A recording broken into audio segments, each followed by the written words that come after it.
It's Sam Frost here from Easy PPC Tutorials, and in today's short video I want to talk about competitor term bidding or competitor brand bidding in Google Ads and whether or not it's something you should actually do and consider.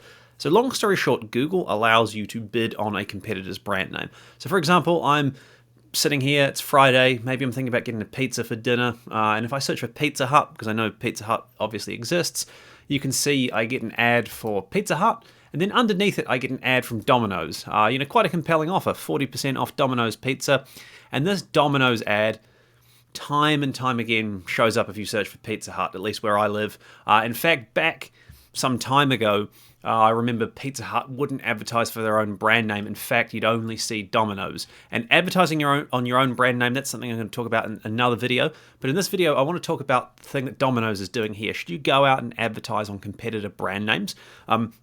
Long story short, I don't typically recommend this as an approach unless you have a substantial budget to play with and you've kind of got the means by which to test the performance and uptake and really keep an eye on what's going on. So I tend to find, advertisers will come to me or businesses will come to me and say, we really want to target our competitors because we want to get one over on the competition. We want to go to war with them. We want to crush them, whatever. There's usually terms like that are used. That's all fine and dandy, and it's okay. But if you've only got a limited budget for Google Ads, you're probably better off to focus on trying to capture basically search volume and demand from people who are searching for a generic product or service that you sell.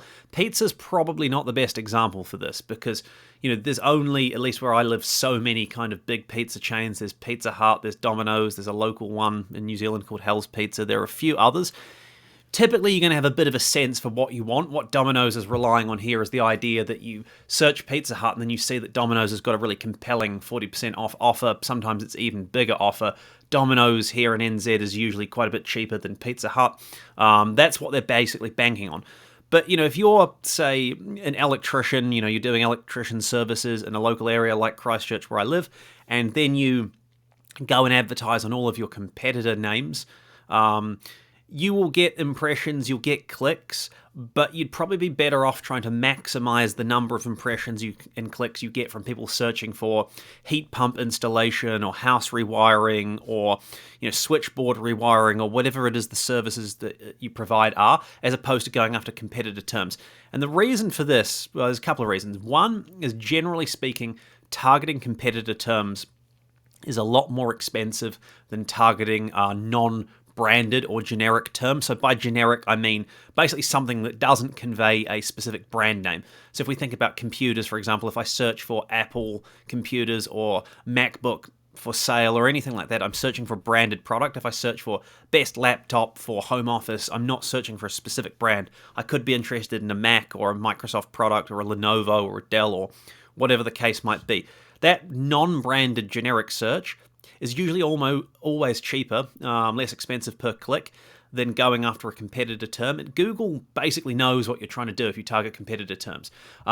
If you're Domino's, you're going to be paying more per click to target people searching for Pizza Hut than you are going to be paying per click for people searching in Christchurch for, best cheap pizza offers or something like that. You just pay more because you're effectively going against the principle of the Google Ads system, which is, Google is trying to match your search as a user to the most relevant ads.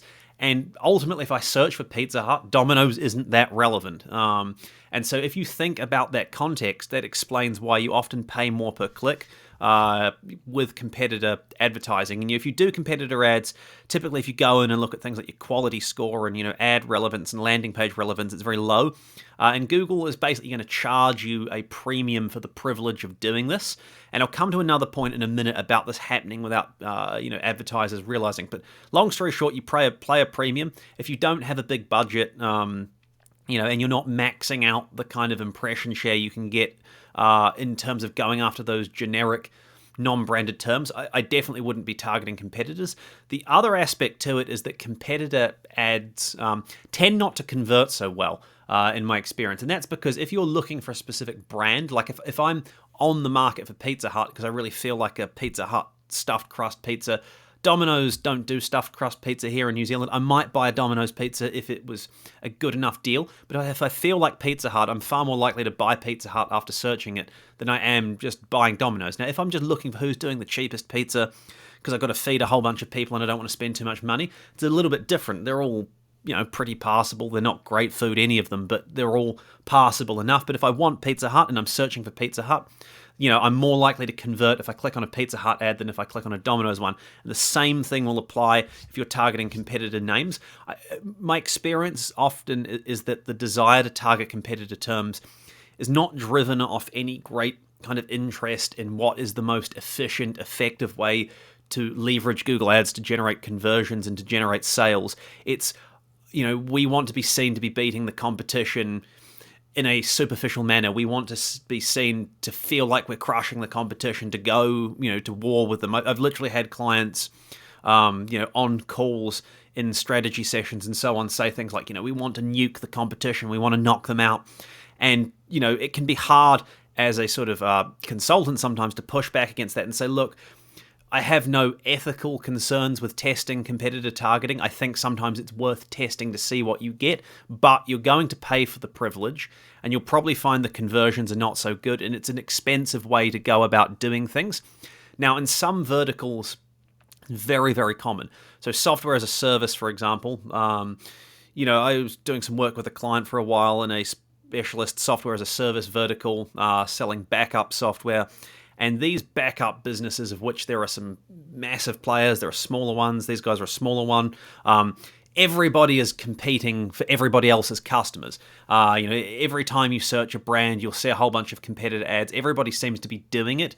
And that's because the potential dollar value of winning somebody over, the lifetime value of a customer can be enormous. Same goes with things like insurance, for example. The lifetime value of a customer can be enormous. But for a lot of businesses, particularly if you've got not huge margin or not a great opportunity for repeat purchase, it can be very expensive to do competitor brand bidding, and it's more of an advanced strategy. And so if you do want to pursue it, what you want to do is make sure that competitor brand search or competitor product name search is roped off into its own campaign. Don't do it as part of your main campaign where you're targeting generic or sort of non-branded terms. You want to be able to allocate a specific budget. You want to be able to see the performance at a specific level and dial it up or down or turn it off easily as required, particularly if you find that the conversion rate is a lot lower, it's costing you a lot more per conversion. If you're doing e-commerce, you're not getting a sort of positive return on ad spend from it.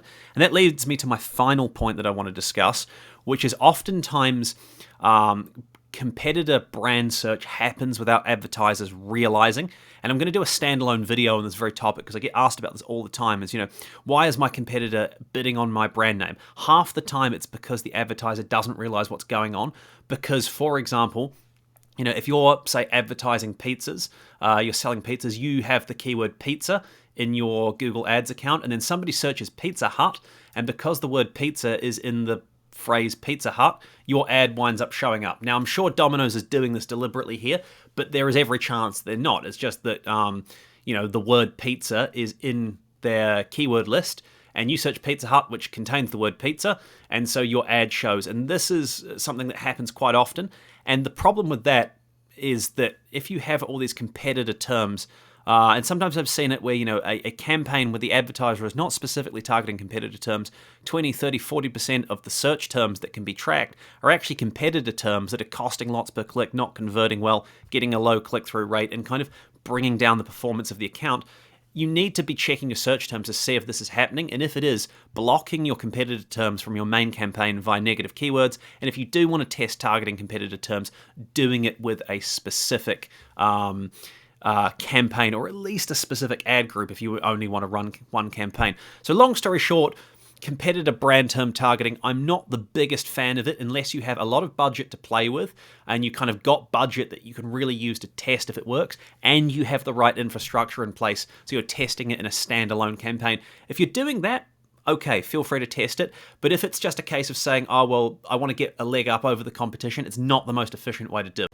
If you'd like to learn more about how you can improve your Google Ads performance and reduce wasted spend that might be coming from things like inadvertently advertising on competitor brand names without realizing, then head over to easyppctutorials.com, sign up for my free 7-day series delivered via email that will show you how to reduce wasted Google Ads spend, common mistakes that advertisers are making, how to avoid them, and then how to generate more leads and sales without having to increase your budget from Google Ads. So I'll send you one lesson a day for 7 days. It's going to show you common Google Ads mistakes and how to fix them. Head over to easyppctutorials.com to sign up for free. Thanks for watching. I'll see you next time.